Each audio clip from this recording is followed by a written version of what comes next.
Good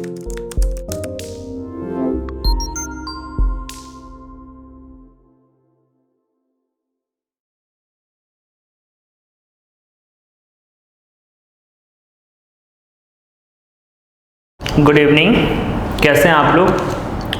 I hope बढ़िया होंगे। तो कॉपी पेन ओपन कर लीजिए और मेरे साथ स्टार्ट करिए कोरिलेशन का थर्ड लेक्चर। तो आज अपन डिस्कस करेंगे थर्ड लेक्चर कोरिलेशन का, जिसमें हम बात करेंगे Karl Pearson coefficient of correlation.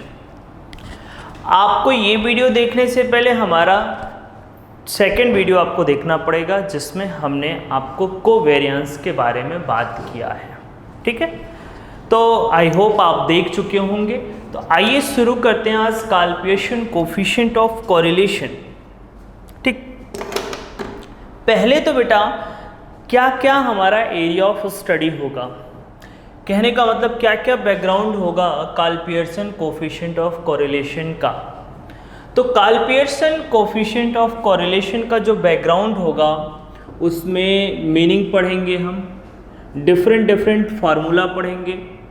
Different formula का मतलब बेटा कि कौन से फार्मूले कब यूज़ करने हैं, किस किस फार्मूले के बारे में बात करेंगे। क्योंकि जब डिफरेंट फार्मूला आपके पास होता है तो ऑब्जर्वेशन की कैटेगरी होती है, तो उस ऑब्जर्वेशन की कैटेगरी के हिसाब से आपको फॉर्मूला यूज़ करना पड़ता है। एक दो फार्मूले होते हैं तो कोई दिक्कत नहीं होता, लेकिन जहाँ पे 4 to 5 फार्मूला होता है तो वहाँ पे आपको ध्यान देना होगा ऑब्जर्वेशन। उस ऑब्जर्वेशन के फीचर्स के हिसाब से हम फॉर्मूले में उसको इनपुट करेंगे, then we get the right output. ठीक है, जो भी हम चाहते हैं।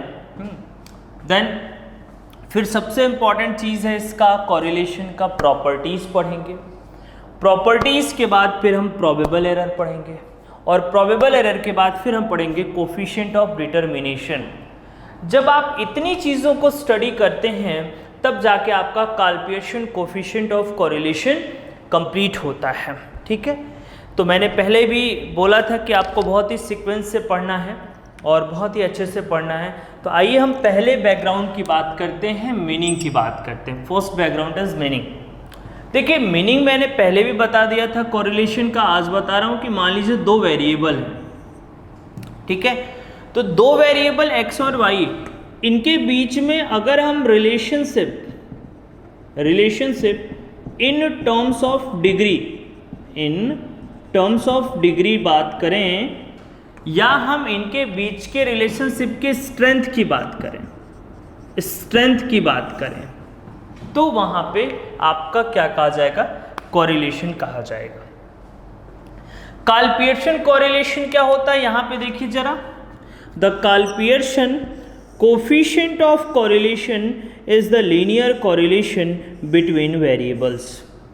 लीनियर कोरिलेशन, जो कार्ल पियर्सन, सुनिए ध्यान से, कहीं मूव मत होइए, जो Karl Pearson coefficient of correlation होता है ये ऑब्जर्वेशन के बीच के लीनियर रिलेशनशिप को एक्सप्लेन करता है।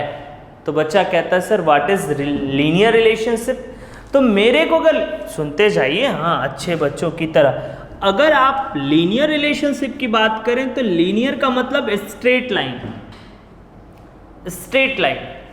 ठीक, तो जैसे मान लीजिए ये एक है आपका, ये मान लीजिए ईस्ट, वेस्ट, नॉर्थ और साउथ। जब एक लाइन बेटा आपकी यहाँ से ऐसे, ये मतलब आप इसको नॉर्थ ईस्ट बोल सकते हैं और इसको आप बोल सकते हैं साउथ वेस्ट, वेस्ट साउथ या साउथ वेस्ट। ठीक है, हाँ उल्टा नहीं। तो ये जो लाइन होगी इसे आप लीनियर बोलोगे, लीनियर, और ये पॉजिटिव होता है। ये क्या होता है, पॉजिटिव।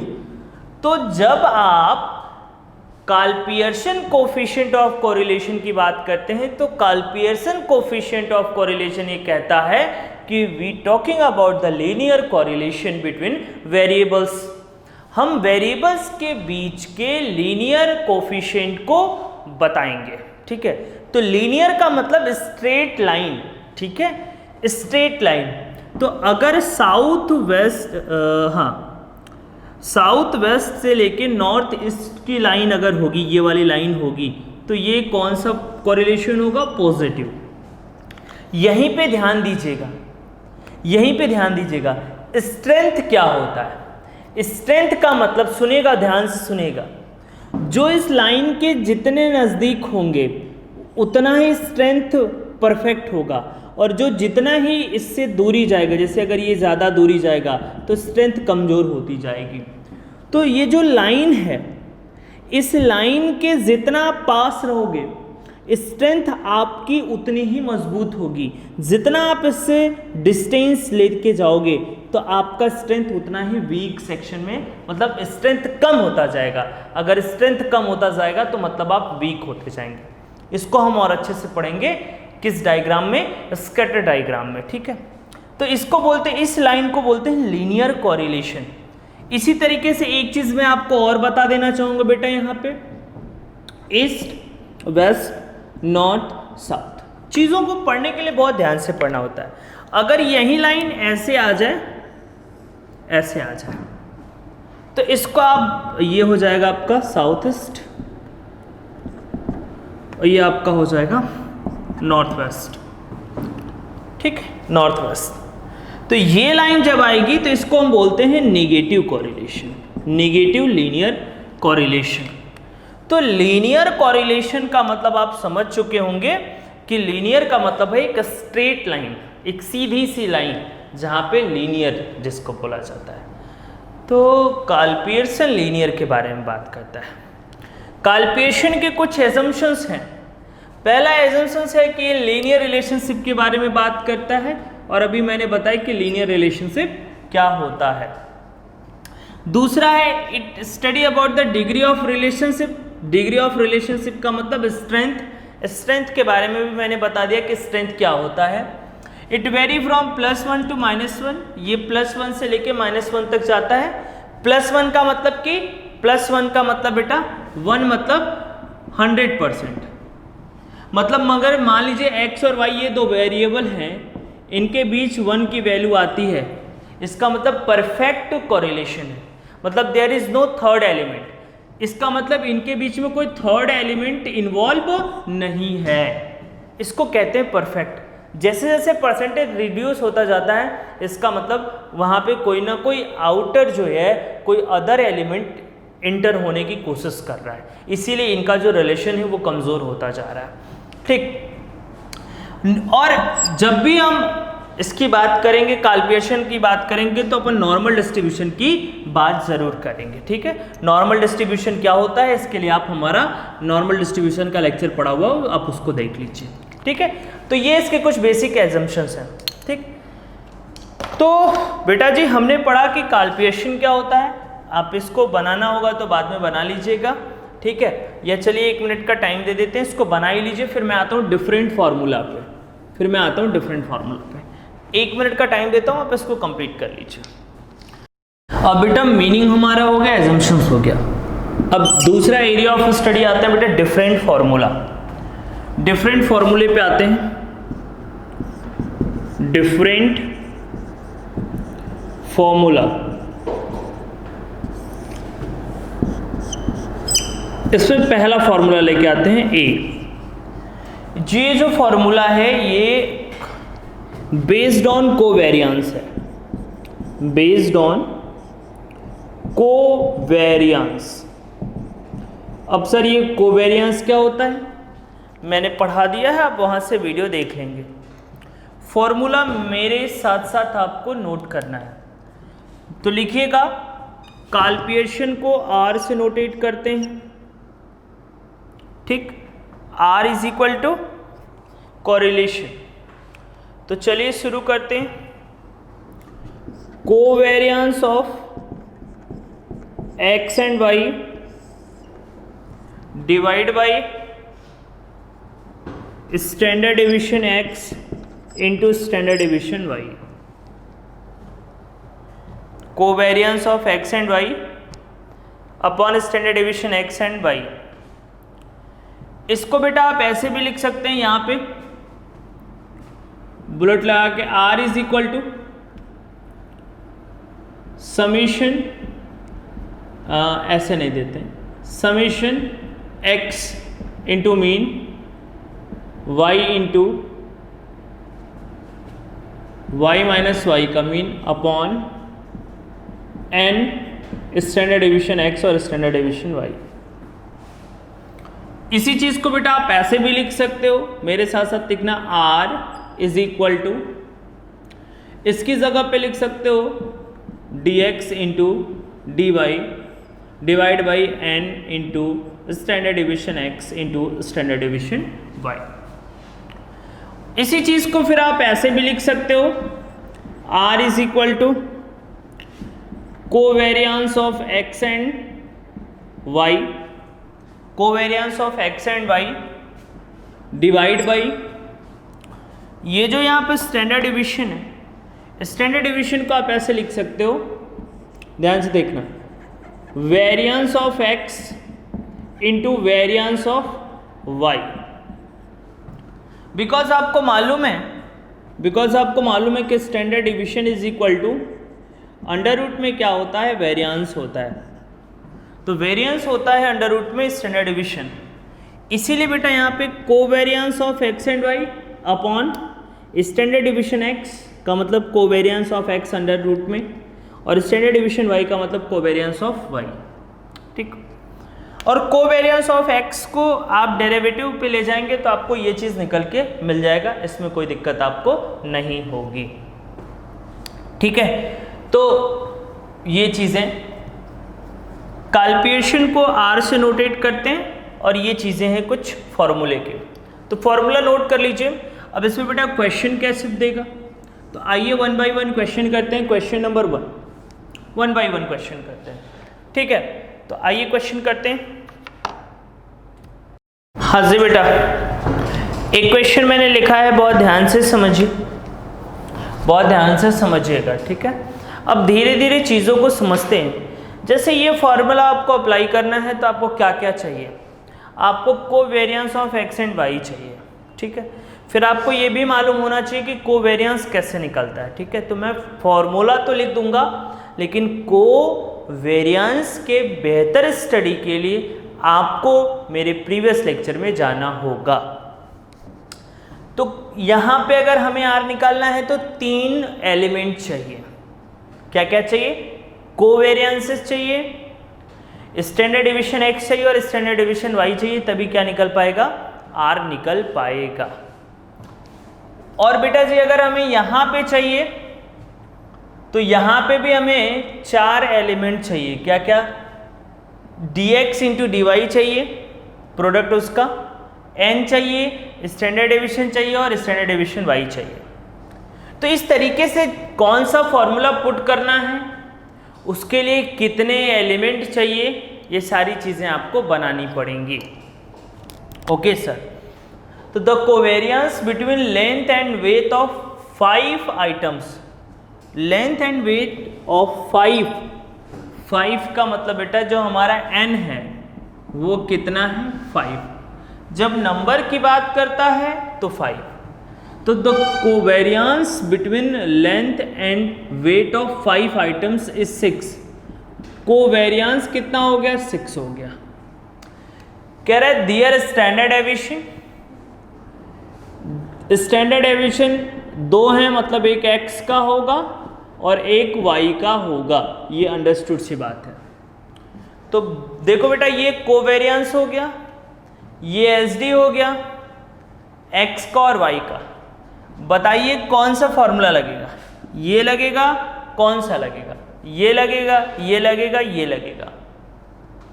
सर ये वाला लगेगा, क्योंकि कोवेरियंस और स्टैंडर्ड डेविएशन दिया हुआ है तो इसको आप लगा सकते हैं।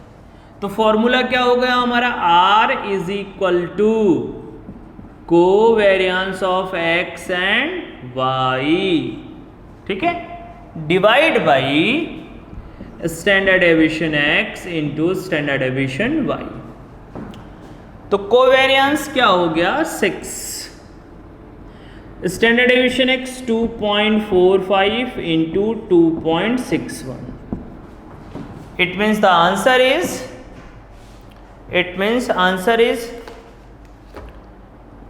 जरा कैलकुलेटर ले आइए मैम से, तो ये आ जाएगा 6.3945 इज इक्वल टू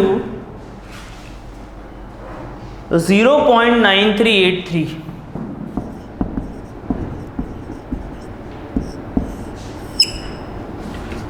तो ये आंसर आया आपका। तो आसान सी बात है बेटा, इसको आप कॉपी कर लीजिए, ठीक है, कॉपी कर लीजिए। फिर मैं नेक्स्ट क्वेश्चन पे आता हूं फटाफट से।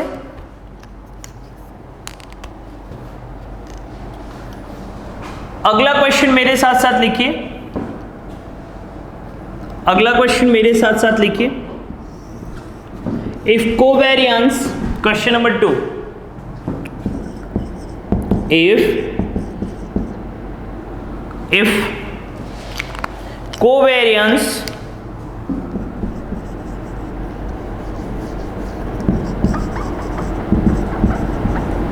of 10 pairs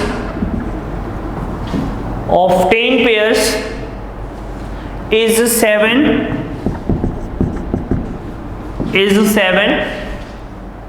variance of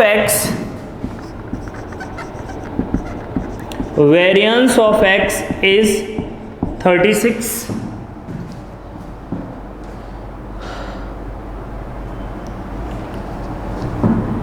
and summation y square is equal to 90. कहता है फाइंड आउट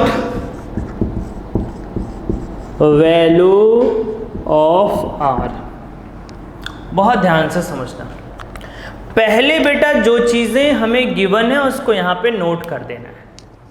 जो भी चीज़ें यहाँ पे गिवन है उन सभी चीज़ों को 1 by 1 आपको क्या कर देना है, नोट कर देना है। जैसे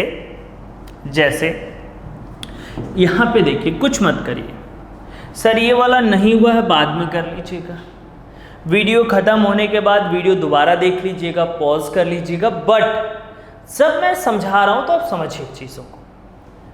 अब इस क्वेश्चन को हमें करना है तो थोड़ा समझिए, आप भी दिमाग लगाइए, हो सकता है आप मुझसे पहले कर सकते हैं। जब आप अपना टाइम दे रहे हैं तो परफेक्ट टाइम दीजिए यहाँ पे, ठीक है। परफेक्ट का मतलब 1, मतलब 100% आपको यहाँ पे देना है। अगर 100% से कम हुआ तो मतलब आपका ध्यान कहीं और है, मतलब कोई थर्ड एलिमेंट भी हमारे और आपके बीच में आ रहा है। एक वेरिएबल में, एक वेरिएबल आप। अब हम दोनों के बीच में परफेक्ट नहीं है, मतलब कोई थर्ड एलिमेंट आपको डिस्टर्ब कर रहा है। उस थर्ड एलिमेंट का तो मैं नाम नहीं ले सकता क्योंकि मेरे को तो पढ़ाना है, ठीक है। तो आप समझ रहे होंगे मैं क्या कह रहा हूँ। तो इफ कोवेरियंस ऑफ 10 पेयर्स, तो n is equal to 10 is 7, covariance कितना हो गया 7, वेरियंस ऑफ x इज 36, तो वेरियंस इज 36, x का वेरियंस, किसका वेरियंस बेटा, x का वेरियंस कितना 36, और फिर ये लोचा दे दिया है summation y is equal to y का स्क्वायर इज इक्वल टू 90, ठीक।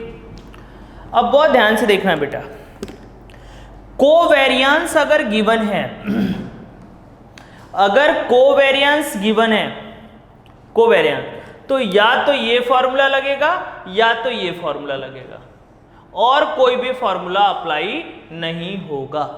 अगर क्या गिवन है, कोवेरियंस गिवन है, तो या तो ये लगेगा या तो ये लगेगा। इस दोनों में से कोई एक लगा लीजिए, कोई इशू नहीं है। अगर ये लगाएंगे तो वेरियंस नहीं चाहिए, क्या चाहिए, SD चाहिए, ठीक। तो अपन के पास क्या है, कोवेरियंस है, SDX चाहिए और SDY चाहिए, ठीक है ना। कोवेरियंस दिया हुआ है, SDX कैसे निकालेंगे, ये देखिए, SDX is equal to variance 36 है वेरिएंस इसका, तो एस डी एक्स कितना आ जाएगा 6। कितना आ गया 6। एस डी वाई चाहिए। अब ध्यान से देखिए, इसको क्या बोल सकते हैं, डी वाई का स्क्वायर। कुछ याद आया, y माइनस वाई के मीन को d y deviation square, deviation का स्क्वायर। तो अगर हमें एस डी वाई निकालना है तो आपने पढ़ा होगा ये फॉर्मूला। हाँ सर पढ़ा तो है। बस हो गया काम। ये देखिए समीशन डी वाई स्क्वायर मतलब ये 90 डिवाइड बाई 10, तो कितना आ जाएगा अंडर रूट में 9 इज इक्वल टू 3। अब एस डी एक्स आ गया, एस डी वाई आ गया, कोवेरियंस 7 है, लगा दीजिए फॉर्मूला। तो R is equal to covariance of x and y divide by S D x into S D y. Covariance आपका कितना होगा 7, S D x 6 into 3, 7 by 18। Answer कितना आएगा बेटा जी? सर हमको नहीं मालूम। हमने कहा वेरी गुड, 0.39। अब आप कॉपी कर सकते हैं, 1 मिनट का टाइम है आपके पास। हाँ बेटा, इस पे 2 क्वेश्चन मैं और करा दूं जो बहुत ही बेहतरीन क्वेश्चन है, जो अक्सर आपके एग्जामिनेशन में पूछे जाते हैं। तो इसलिए मैं ये क्वेश्चन करा दूं और मैं चाहूँगा कि ये क्वेश्चन कराते टाइम पे आप बहुत ही साइलेंट मोड में बैठे रहें। तो आइए, बहुत अच्छी क्लास है बेटा, बहुत ही ऑब्जेक्टिव के साथ इसको, मतलब बहुत ही टारगेट ऑब्जेक्टिव के साथ इसको बनाया गया है आपके लिए। ठीक है, तो आइए स्टार्ट करते हैं। ठीक, प्यारे प्यारे बच्चों, ये है क्वेश्चन नंबर 3। मुझे लगता है इस टॉपिक पे अगर मैंने 4 क्वेश्चन करा दिए तो सफिशिएंट है। फिर इसी तरीके से अगले फॉर्मूले पे क्वेश्चन करा देंगे, इसी तरीके से अगले फॉर्मूले पे करा देंगे, तो टाइम लगेगा इसमें। ठीक है, तो आइए स्टार्ट करते हैं। तो the coefficient of correlation between x and y is 0.3। फिर से सुनिएगा, the coefficient of correlation between x and y is 0.3। It means r is equal to 0.3 and covariance is 9. Covariance is 9. तो covariance is equal to 9.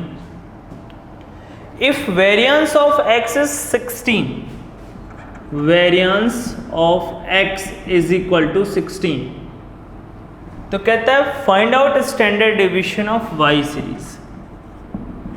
इस बार आपको r नहीं निकालना है, अब आपको r की वैल्यू गिवन है, अब आपको क्या निकालना है, स्टैंडर्ड डेविएशन। मुझे लगता है सबसे परफेक्ट फॉर्मूला यही होगा, बिकॉज इसमें देखिए r भी है ना, कोवेरियंस भी है, एस डी एक्स मिल जाएगा, केवल क्या चाहिए, एस डी वाई चाहिए। तो एस डी वाई तो निकाल ही लेंगे, एस डी एक्स कैसे मिल जाएगा, ये देखिए S D x is equal to variance, कहाँ पे, अंडर रूट में, कितना है 16 है, कितना आ जाएगा 4 आ जाएगा। तो हम ऐसे ले सकते हैं कि R is equal to covariance of x and y divide by S D x into S D y. R की जो वैल्यू है वो 0.3, कोवेरियंस 9 है, स्टैंडर्ड डेविएशन x का 4 है और स्टैंडर्ड डेविएशन y का आपको क्या करना है, फाइंड आउट करना है। आ जाएगा बेटा, क्या काम करिए, इसको यहाँ पे भेज दीजिए, इसको यहाँ पे लेते आइए। तो standard deviation y is equal to 9/4 into 0.3। ठीक, तो आंसर आपका आ जाएगा बेटा जी, आंसर आ जाएगा आपका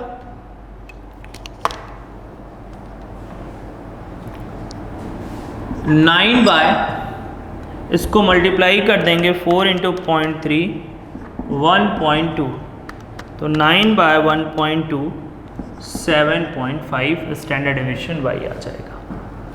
तो आपको समझना पड़ेगा, आप थोड़ा अच्छा लग रहा होगा कि इंटरेस्टिंग चल रहा है, और कोशिश तो ये करिए कि ये क्वेश्चंस आप देख तो लीजिए कि मैं कैसे सॉल्व कर रहा हूँ, बट आप सॉल्व मत करिए, ठीक।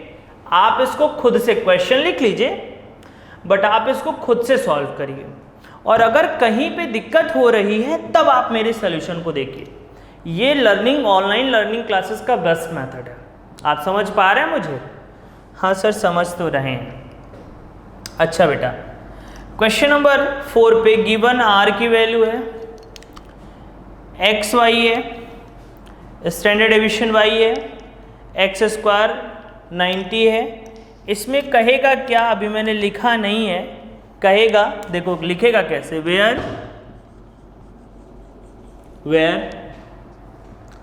एक्स एंड वाई आर, लिखिए मत अभी, देखिए deviation from the mean, calculate n. अब आपको क्या निकालना है, एन निकालना है। बहुत ध्यान से सुनिए जरा, लिखने का तरीका देखिए।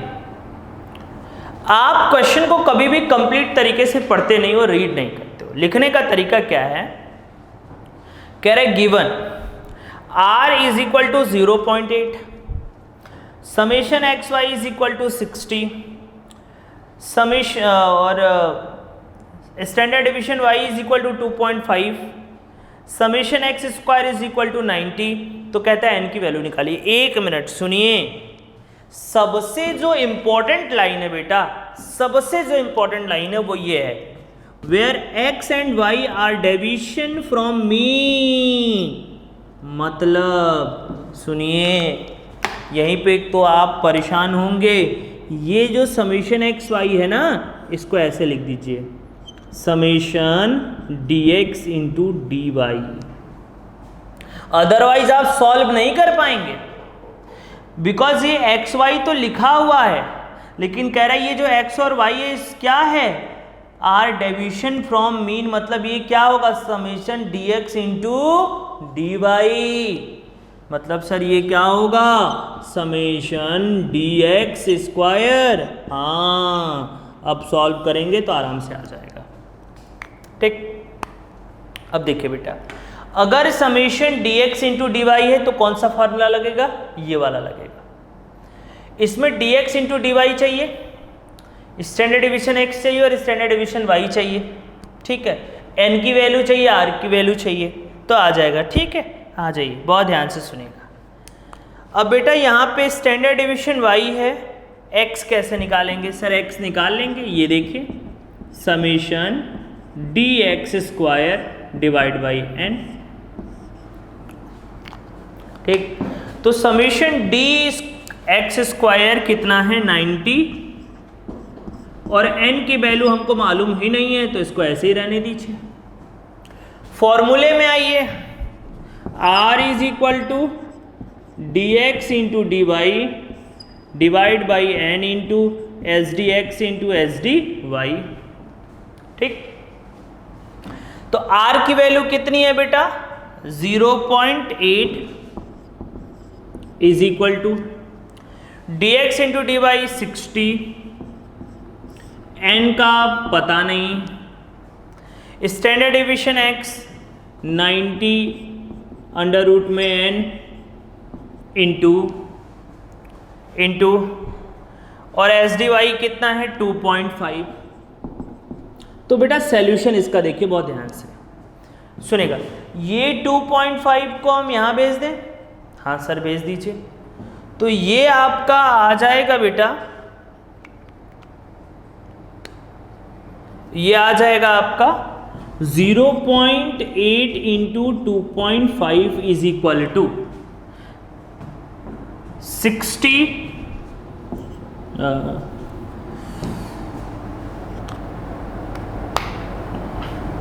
थोड़ा सा मुझे स्पेस चाहिए बेटा, मैं इधर कर लूँ, इधर देखिए हो जाएगा। हाँ बेटा, तो इधर देखो इसको 2.5 और 0.8 मल्टीप्लाई कर दो, कितना आ जाएगा सर? 2 आ जाएगा। ओके, उसके बाद बेटा आप अगर इसको मल्टीप्लाई करोगे 60 और इसको आप अगर मल्टीप्लाई करोगे तो ये कुछ इस तरीके से बनेगा बेटा, 60/n इंटू ये ऊपर चला जाएगा तो अंडर रूट में n डिवाइड बाई क्या बनेगा? 90 बनेगा। अंडर रूट में n डिवाइड बाई 90। इसको आप ऐसे भी लिख सकते हो, मतलब इसके सॉल्व करने के कई तरीके हो सकते हैं, तुमको जो समझ में आए तुम अपने से भी कर सकते हो। मेरा काम केवल तुमको ये बताना है, गाइडेंस करना है। आप इसको चाहे जैसे भी सॉल्व कर सकते हो, कोई इशू नहीं है। अब बेटा आप इसको ऐसे भी लिख सकते हो, देखो 60n है तो n को डबल अंडर रूट में कर दो, हो सकता है कि नहीं हो सकता है? उसमें से एक n निकाल सकते हो, बिकॉज हमको उसको काटना है इसलिए मैंने ऐसे किया है। तो अंडर रूट में n डिवाइड बाई 90, ये कट गया आपका, ये भी अंडर रूट में ही होगा बेटा। ठीक, आई बात समझ में? तो यहां से बेटा आपका 2 = 60 डिवाइड बाई अंडर रूट में n इंटू अंडर रूट में 90 हो गया। अब कहाँ सॉल्व करें? अब मैं यहाँ सॉल्व कर लेता हूँ बेटा, यहाँ पे।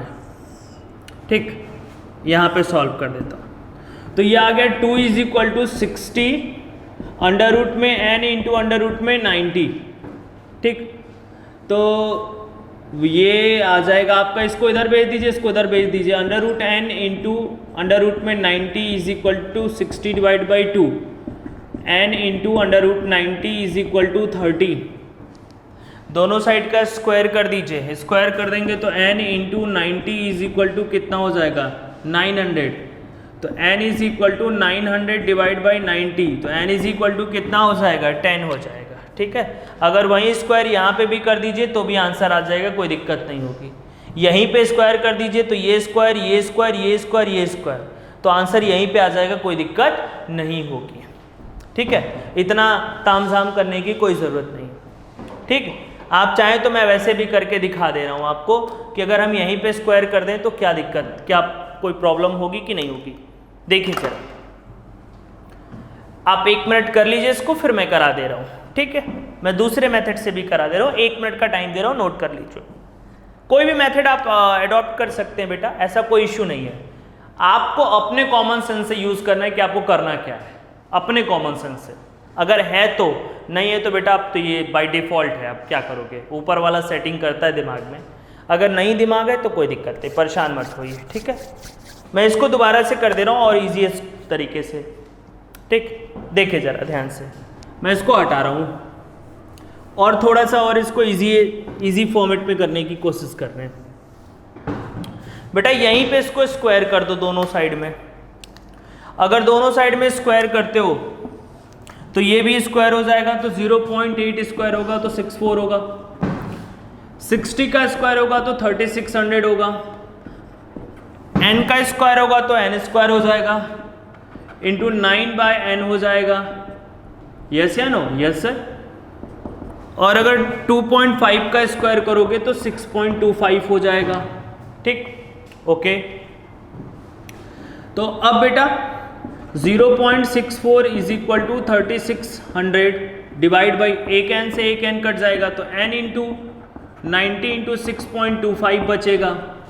ठीक, तो अगर बेटा हम यहाँ से इस n को यहाँ बेस के इसको यहाँ मंगा लें तो ये आपका बन जाएगा n = 3600 डिवाइड बाई 0.64 90 इंटू 6.25। बोलो हाँ सर, हाँ।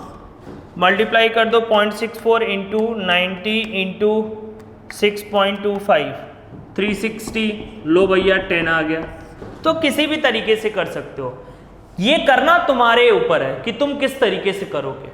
ठीक है, बिल्कुल प्रैक्टिकल वे की बात कर रहे हैं, जैसे हम क्लास में पढ़ाते हैं उस तरीके से बात करें कि तुम्हारे ऊपर है कि तुम इसको किस तरीके से कर सकते हो। सोल्यूशन आप मेरा मत देखिए, आप क्वेश्चन लीजिए, पहले करिए, फिर बाद में वीडियो का सोल्यूशन देख लीजिए। अभी बस आप मेरे साथ साथ चलते रहिए। ठीक है, तो आते हैं नेक्स्ट। हाँ बेटा, अब ये आखिरी क्वेश्चन आज की क्लास का। दरअसल मुझे लगता है कि मैं एक लेक्चर में अगर इसको ख़त्म करना हो तो 2-2.5 घंटे का लेक्चर मुझे चाहिए, और 2-2.5 घंटे बेटा कैमरे के सामने पॉसिबल नहीं है। तो मैं इसको सोच रहा हूँ पार्ट वाइज डिवाइड कर दूँ। तो मैंने सोचा था कि अभी इसको पूरा का पूरा ख़त्म कर देंगे तो पॉसिबल नहीं है, तो इसलिए मैं चाहता हूँ कि नेक्स्ट वीडियो भी हम फिर यहीं से शुरू करेंगे, ठीक है? तो थोड़ा इंटरेस्ट भी बना रहेगा आपका। आइए एक आखिरी क्वेश्चन एक टॉपिक पे, और ऐसे ही आप क्वेश्चन किसी भी एग्जामिनेशन में देख लें तो क्वेश्चन ऐसे ही पूछा जाता है, ठीक है? कह रहे कैलकुलेट कॉल्पिएशन कोफिशिएंट ऑफ कोरिलेशन। ये मतलब हमें क्या चाहिए बेटा, आर चाहिए। अब आपके पास ये स्टैंडर्ड डेविएशन x है, y है, मीन है, dx इंटू dy है, और आपको क्या निकालना है, स्टैंडर्ड डेविएशन कॉल्पिएशन कोफिशिएंट ऑफ कोरिलेशन आपको फाइंड आउट करना है। तो कॉल्पिएशन कोफिशिएंट ऑफ कोरिलेशन अगर आपको निकालना है तो आप डायरेक्टली बेटा इससे भी निकाल सकते हो, r की वैल्यू से। तो अगर ऐसे निकालोगे तो फॉर्मूला बनेगा dx into dy divide by n into H D x into H D y. तो summation dx into d y is equal to 24, और r की जो वैल्यू होगी, n की जो वैल्यू होगी वो होगी 20, एच डी 10 इंटू 12। तो ये आपका आ गया बेटा 24 डिवाइड बाई इंटू 10 इंटू 12, 2400। तो 24 डिवाइड बाई 2400 0.01 ये आ जाएगा आंसर, ठीक? तो इस तरीके से आपको क्वेश्चन। अच्छा एक मिनट थोड़ा सा रुक जाइए। अगर मान लीजिए हमको यहाँ पे कोवेरिएंस निकालना होता तो कैसे निकालते हैं? वैरायटी की बात करिए। मान लीजिए कि अगर हमें यहाँ पे कोवेरिएंस निकालना होता तो कैसे निकालते हैं? तो कोवेरिएंस निकालने का फॉर्मूला आपने पढ़ा होगा, अगर आपको याद हो तो summation x minus mean y minus y का मीन अपॉन एन। और इसी चीज को ये बोल सकते हैं कि नहीं, ये वाली चीज ये हो सकती है कि नहीं हो सकती है? हो सकती है। Then 24 divide by 10 that is 2.4। तो अगर कोवेरिएंस से भी निकालें तो देखिए r की वैल्यू कैसे आएगी, r is equal to covariance of x and y divide by H D x into H D y. Covariance कितना है 2.4, स्टैंडर्ड डेविएशन x कितना है 10 इंटू 12। तो ये आंसर आपका अगर आप फाइंड आउट करें, अगर निकालने की कोशिश करें, सॉरी n की वैल्यू 20 है बेटा, कितनी है 20, ये आ जाएगा 1.2, कितना 1.2। तो बेटा वही आंसर आएगा 0.01, ठीक है 0.01। तो ये वैरायटी है बेटा। और जब आपका कमांड बनता है चीज़ों पे ना, तो आप इसी तरीके से चीज़ों के साथ खेलते हैं। ये तो मैंने 1-2 फार्मूले के साथ खेलना सिखाया। अभी हमारा नेक्स्ट लेक्चर डिफरेंट फार्मूले से ही स्टार्ट होगा, और एज इट इज़ लिखा ही मिलेगा आपको, और ऐसे ही स्टार्ट होगा, कुछ चेंजेस नहीं होंगे। ओके, तो आज के लिए बस इतना ही। फिर मिलते हैं कल एक नई उम्मीद के साथ। Thank you so much, thank you.